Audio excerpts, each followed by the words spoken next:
Hello, Spy fans. Welcome back to the desk. We're just moments away from our round of 4 mix-up. It's London Conspiracy versus TRIG Esports. It's going to be our first look at the TRIG boys on tape here so far in this tournament, and it's in the round of 4. It's good to see this team, right? Like, you know, when you look at it, it's like Zelia, Lobster, all of these guys, Cubo, Fred. Like, these are names that when they got picked up by Fnatic last season, everyone was like, oh my God. Yeah. This team's, like, almost guaranteed to go to Worlds. Like, these players in their respected roles and with their respected gods, like, when you look at Lobster on Agni, like, you just know the plays are going to happen, and it's really, really fun to watch. And Zelia, I don't know if he's lost lane, like, ever. Yeah, Zelia, known for his Bakasur and Vamana play, Lobster. The core of the Trix team, it's the TSM core of Lobster, Trix, and Cubo. These three have played together. Lobster, an interesting player in Smite history, has had like basically 2 squads. It was him, Youngbei, Hyrock, and Badja.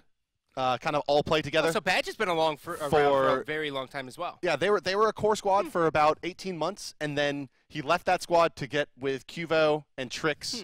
And the rest of the TSM Zimstar as well. So he's kind of been like married twice, right? Yeah. There's a lot of players that have had like, you know, they've flirted and they've had girlfriends, but like he's kind of gotten into 2 long-term relationships with a core of players, and now he's back and they've joined with the Fnatic core from last season.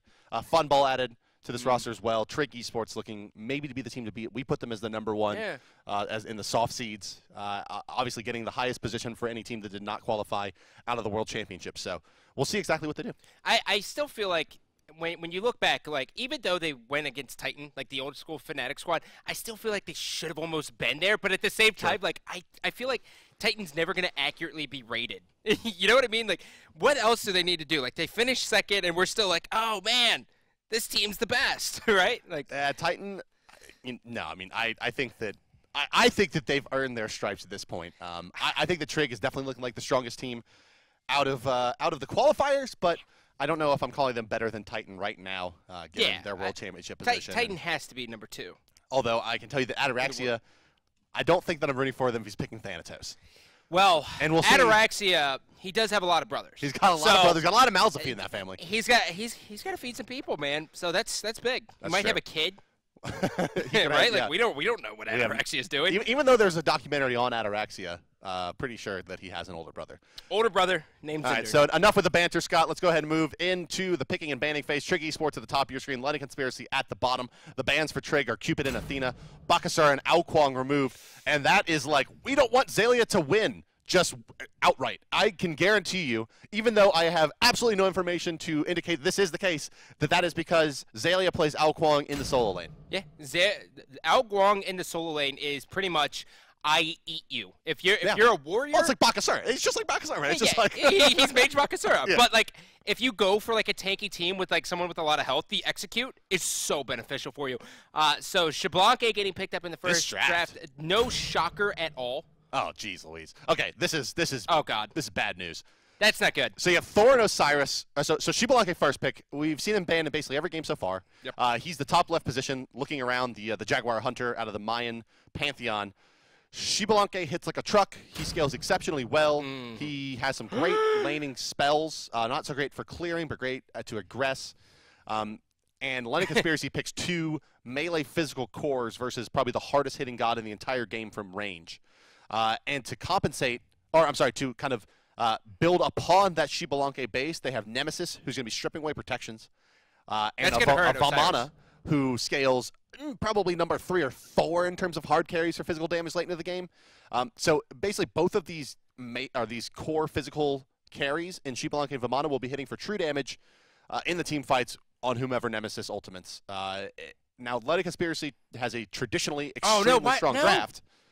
And they'll take Scylla, Osiris, Thor, which is by no means not extremely potent, but it's not quite as all in, but also safe somehow as what TRIG has done. Yeah. Well, I mean, this is a no-brainer for TRIG Esports. They're going to grab Lobster, or they're going to grab Lobster. They're going to grab Agni, which is referred to as Lobster, right? That's right. Yeah, I understand the Giannis. You don't want to go against it, but at the same time, I'd rather go against a Giannis than an Agni with someone who's respected to be the best player. Especially considering, like, I think it's actually a pretty big misdraft or misban rather, I guess, by London Conspiracy here to ban that Giannis. I think you're right on the money there. What they really needed was something to help them control team fights. Vamana, Nemesis, Shibalanke, none of them really great at team fighting besides Vamana once he has 6 items and he just stomps on everybody. Yeah. And they need CC desperately, range CC, and they get Agni, and now they get Amir. So they basically were able to supplement their early, very, very greedy draft, and the ban just wasn't the right ban. Giannis, a single target CC'er and a mobility-based god, not something they really needed. It would have been a much thinner and more difficult playstyle for TRIG to do that than the Agni Amir. And now on the side of LC, they take the Geb, helping them out with their team fight, but their team fight already is really strong. They have Scylla, Osiris, Thor, all very good control-based gods for fighting, and you know, now they're trying to compensate for damage and in their lineup. But, like, what does this squad do that LC has? They team fight fairly well. They don't take objectives particularly well. It's a setup for Scylla. It's a big Scylla setup for Scylla. That's right. And the Neath here, I mean, it synergizes well with the Thor. It's so momentum-based for LC, though. That's what I'm concerned about, is that they have a crazy momentum-based lineup versus TRIG, who can just sit back and farm. And if TRIG is winning the early game, forget about it. Well, that's what I want to point out here is early on, Ymir, Shablanke, and Agni are going to go through red and purple very, very fast, and that wave's going to be shoved. Yeah, you're going to see the full advantage that Order side has on the duo side, which they've always kind of had, and you're just going to kind of see how strong that push is, unless they go for some kind of crazy invade. But I really don't know how London Conspiracy is going to handle that. I mean, it's not like Scylla's going to be okay, Emilzy and like Geb's going to be okay, but their only real clear is like Neath that they have like in this early game. It's going to be a very, very slow They got push. outdrafted. Bad. Yeah. Flat. Like this is a tough game for them. I London love Conspiracy. this skin. This is one of my favorite skins. Caco Demon? Yeah. It's a good one. It looks really, really good. I mean, it's no Dreadbeard, but no. What is? Yeah, that's true. Which might have been the better pick is actually Poseidon instead of the Scylla. With all the setup potential, looking at it, Kraken's very easily hit in Cataclysm, as well as it's easily set up with Tectonic Rift. It's kind of like what we said. Very simply, TRIG Esports has excellent level 1 and kind of to like level 3, and then superior late game. While London Conspiracy, they have plenty of power through the early and mid stages of the game, but they have to snowball really, really well to take this game late. They need to be probably 10,000 gold ahead by the 30-minute mark, or this is going to be really difficult for them. What a ballsy ward by London Conspiracy. Yeah, you see all the ward right in between the old school ward that gives you information on what used to be the blue buff and now is the purple buff. That's something that, like, you have to go through the danger zone to get there. Very, very ballsy call, but we're going to see. I'm very interested to see how far TRIG's tank and Funballer can shove this duo lane up. You can already see that they've shredded through the red buff. They're now on the purple buff, and they might actually get to land around the exact same time. Well, let's go ahead and introduce the teams here as we see the buffs being picked up. It's TRIG Esports on the blue side of the map, bottom side of the minimap, and left side of your spectator UI. It's going to be Zalia playing the Vamana in the solo lane, Cuvo Fred in the jungle as Nemesis. You have Lobster mid laning as we see here versus that Scylla on the Agni. It's TRIG's tank and Funballer in the duo lane as Amir and Shivalanke. They'll be going up against London Conspiracy, wearing the red trunks on the top side of the map. It's Snakeskin in the solo yet again on Osiris. Red Fu in the jungle is Thor. Suntouch mid lane as Scylla. Emilzy and Shaggy Shank will be the left side duo lane as Geb and Neath. Ooh. And, well, taking a bit of damage is Lobster's mid lane Agni from that hammer. Mjolnir's attunement thrown by Thor there. A lot of damage in the first about 4 or 5 minutes of the game. Got to be real careful fighting against the Thor. Yeah, you always have to worry about Thor. And the big thing about Thor is his passive. The more enemy gods who are around him, the more power he gets, which just makes it so like he wants to fight at all times. And as we take a look at the duo lane, no real shocker that this wave shoved all the way up to the tower. Ymir has insane clear, especially early on. It's hard to fight, but take a look at the mid lane. Lobster. One more in hand. Will Fred get it? No, Slice and Dice not available again. Amir's rotating in. They're going to be able to muscle Thor out of this lane. But can they really get much out of this? They can maybe look for a backside XP camp to snag or get for free. Funballer in a bit of trouble as well. Neath, only level 3, no ultimate. Amir, do you have a blink, buddy? Oh, no, he has not loaded out with a blink. He'll be getting that sooner rather than later to be sure of that, but it doesn't matter. So Shaggy Shank's going to go down as Shibalike comes forward with a Rising Jaguar as well, and there's the power of Amir. The 3-2 combo, 1-2 punch, and down goes the Neath. First blood, TRIG Esports. Ymir is just very, very strong. No matter what, especially in Europe as well. People in Europe know how strong Ymir is, whereas in North America, people kind of tend to lean more towards, like, First blood, Amir, nonetheless. Cooldown boots done. 2,500 net worth at 2 minutes. And it's a lot of times why you see Amir banned in Europe and against European teams. He's going to have a very easy time of snowballing this game. Already has his core done. Like, he's ready. He's got cooldown boots and blink 1. Like, Amir is ready for the rest of this game right now. And his casually passive, building defense items. That's the rest of his game And with plan. his passive that just naturally gives him like 100 health every level. It's literally like he can go Voidstone next. He doesn't have to do build anything. some items that have defensive stats for the next 25 minutes, and you're going to be fine. Yeah. He's already got everything else ready to go. It's now, scary stuff. Ideally, you would really want to have Xbalanque get that. Also notice Xbalanque starting here. He's going to be rushing this Transcendence, which is something that I expected to see a lot more of yesterday, especially from the Ullers. And a lot of people are like not sold on it, but the damage you can output is insane, especially in Xbalanque. To be perfectly honest with you, the way that this game is kind of set up to play, as the first Xbalanque Ultimate comes out, no real initiation going to follow it up, is that I think you may rather have the first blood on Amir. Xbalanque is going to have plenty of time to farm. Lenny Conspiracy can't force team fights that early on with their lineup. They need the Thor to be level 5. They need Scylla as well, as Geb is going to get exploded and Mealsy blown up by that first blink out of TRIG's tank. And as you can see, the Amir, such a great early game dominator, that it's just going to allow them to get ahead. And as we mentioned during the draft, if TRIG Esports is ahead going into the mid-game, Lenny Conspiracy can't touch them. They really can't do anything. One thing that jumps out to me immediately here is the fact that Vamana, a.k.a. Azalea, started off with Frostbound Hammer, not worrying about much of anything else. Now, the Blink's going to be down. Neath should know that, but mid lane, they still have kill potential. You can see how good Agni is at setting up Nemesis, and Nemesis, who's known for having kind of like a weak early game, and it's really about the mid, she's going to be online very soon. Yeah, she's going to be fine. She's not going to need her chin size to have an impact on this game. Just the boot should be enough to start setting things up with her ultimate.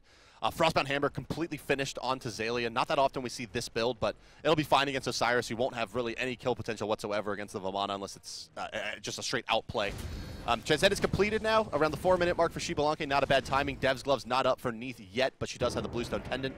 Of course, with Transcendence, you have effectively infinite mana, so you won't need that mana starting item. This right here might be the deciding factor in the mid lane, especially in the early game that I just noticed, is that no Tiny Trinket on Scylla basically means that it's going to be very hard for her to clear, even though she already has a very difficult time as well. So now she's going to be losing the ability to kind of control the lane with auto-attacking and then just using the Crush to destroy it. Well, I think she has to respect this roaming Trix tank Amir, right? Has to get those beads, because if she doesn't have the beads, it's a free kill. Yeah, she has over and over and over again. She has to have the beads, and now she's got CDR boots as well, which not the biggest fan of, but it is going to help her out to kind of get more Sentinels out there so she can just live. It's not helping her survivability that much, having cooldown boots, certainly. In theory, it helps her follow up and rotate a bit more, but they haven't gotten much pressure out of Redfoo's Thor. In fact, Redfoo having not a great showing today so far. He hit a Mjolnir's attunement early on in the middle lane, and now has been pretty much silent and has started to fall behind, now 2 levels behind the Nemesis. A Wheelix game, last game, wasn't that great either for him. And we really need to see him pressuring one of these lanes quickly, and it looks like it's going to start here and now as he's looking to line up an ult out of the Gold Fury. They have a Sentry Ward there as well, but Xbalanque too far back, nothing cooking, and he's spotted out by that ward just off of the mid lane as well. So this is also a very hard team for a Thor to gank. I mean, when you look, mid lane, dash, duo lane, you got to dash. No, it's Xbalanque. Xbalanque is not hard to kill. I mean, as be. Thor, you ult him, you smack him around, he uses his Rising Jaguar, which takes him about 30 feet from you, and then you wall and you Mjolnir's attunement and Berserker barrage him. I mean, like, I think he's more afraid of the follow-up from Trix tank. The biggest thing to be worried about is that you get really worried when the Xbalanque just doesn't even try to run. Oh, that's big. Yeah, this is a big initiation. The Xbalanque ultimate's out as well, causing a lot of disruption. Mealsy's going to eat all of that Amir ultimate, basically a full channel there. In the mid lane is the Vamana forcing Scylla all the way out, and this could very well be the Gold Fury going the way of TRIG Esports. 6.5 minutes in, Shaggy Shank being run down. TRIG Shank's going to have another freeze up in just a moment. There's a slice of dice for the slow. They're stacking it up perfectly. The bomb over the top, and TRIG Esports with the absolutely perfect execution there. You saw Kiva Fred holding that slice and dice, waiting until the Amir had the stun up to slow him down, secure that one, and it's a free and quick Gold Fury. 6 minutes, 50 seconds. They took that thing down in about 30 seconds, and it's 4,000 experience, 3,000 gold going to the side of TRIG. Pre-10 minutes here, this one is very one-sided. I think this is kind of what we all expected out of TRIG Esports as well. TRIG Esports, not only are they a powerhouse, but we hyped them up a lot. Now, on top of that, my player to watch, just like looking at this game, has been Trix Tank the entire time. This Ymir, his positioning has been flawless. He's been doing all of the right things. He's 2-0-2 with CDR boots. he can do whatever he wants. Yeah, he's the biggest part of this team right now. He's basically just a fifth core at this point. Whoa. What is Nemesis going to build into? What is that going to be building into? That's going to be probably Is she going Nickfile, right? Ickable? Yeah, Ickfile. You think so? Is that Yep. worth? Yep, she finishes it off. Yeah? Oh, absolutely. Nemesis is definitely a stand and fight kind of god. Retribution Shield, very good, allowing her to just in-hand for a little bit longer. It's the first time we've seen this. And so she's going to be able to just fight it out. Plus the item gives decent penetration, which is fine for her. The one thing it doesn't give her is power. And while she does do quite a lot of damage with her abilities, this will allow her to really stay in the face of the Osiris and Thor, most importantly, who would definitely bully her around a bit without this or a very, very early shifter shield. So I like don't the think pickup. we've seen a single Thor ultimate now that we're thinking of it. And as soon as I say that, Redfoo is getting ready to go. He this really is a bit has to commit. Rising Jaguar but he used gets and away. committed, but no. The Amir he saw on the rotation, and he goes back to mid to just farm against the Agni. And, well, he's going to force to eat. Actually, a pretty fancy Mjolnir's Attunement there. No Agni Bomb connecting. Yeah, very, very good Mjolnir's Attunement. And now, Lobster, has he had any trouble with Sun Touch here? I mean, Sun Touch, he doesn't have Bancrofts online yet. And now when you look across, Agni's going to go right into Bancrofts. And then from there, he's going to go Spear. And it's just going to be like, oh, how do you deal with me? You can't. Right. I'm Agni. And look, here we go. Freezing the lane is TRIG Esports. Brilliant play. And now they have the opportunity to find the kill on Emilzy Look yet at again. that They're just going to bully him out. And the Amir ultimate, boom, goes the Dynamite, and down goes the Geb Emilzy. Beautiful. Picked up cleanly here. No great objective they can go for now that this tank is down, but they can push this tier 1 at least. And they're going to take the speed buff as well. Lobster was just right on the mark. And Funballer, smart stuff to freeze that lane. You saw him standing there not in-handing at all. And, well, London Conspiracy caught sleeping by what looks to be the superior TRIG Esports. Oh, I mean, I haven't seen anything a part of this game, and like anything in this game that says London Conspiracy can compete with TRIG Esports right now. Like, not only did they get out-drafted, but they're getting outplayed, and that's really just because London Conspiracy's trying to do something. Like, they have to try to do something right now, and they can't. Well, they're not getting any pressure out of the mid. Lobster's had the better rotations now, is a level ahead. Suntouch not putting a lot of pressure out. Redfoo, no momentum at all. Seems a little bit of trepidation, a little bit of he's thinking a little bit. It seems like more so they're just flowing, right? And with Thor, it's so momentum based. You really need to just have it all work for you and be confident. And it's not the case for Redfoo right now. And Emilzy's getting bullied as well on the Geb, which is going to make it hard for them to take team fights. And on TRIG Esports side, it's kind of coming up all spades for them. They have 3 kills on their Amir in the early stages. He's going to have a very early winged wand. It's going to make these rotations even better, even faster.